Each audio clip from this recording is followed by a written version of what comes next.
বিএডেড school, মাদ্রাসা, vocational course এবং যারা 11 এবং 12 ক্লাসে পড়েন 11 and 12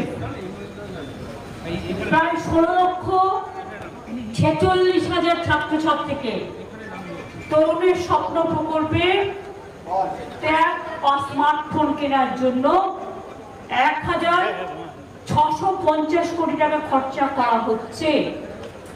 এই টাকা সরাসরি তাদের ব্যাংকে ঢুকে যাচ্ছে আজকেই।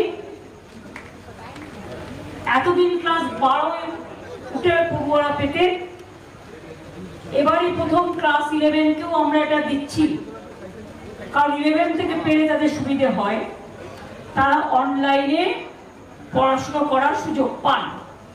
এর আগেও আমরা 36 লক্ষর বেশি স্টুডেন্টকে এই বাবদ 3,600 কোটি টাকার বেশি দিয়েছি এবং সব মিলিয়ে এই প্রকল্পে 53 লক্ষ পড়ুয়াকে 5,300 কোটি টাকার কাছাকাছি দেওয়া হলো।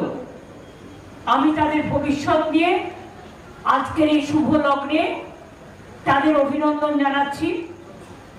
যারা ট্যাব পাবেন তাদের টাকা ডাইরেক্ট ব্যাংক অ্যাকাউন্টে চলে যাবে, কিন্তু যদি কয়েকজন এখানে আসেন আমি সিম্বলিক তাদের হাতে ওই চেকের এটা টাকা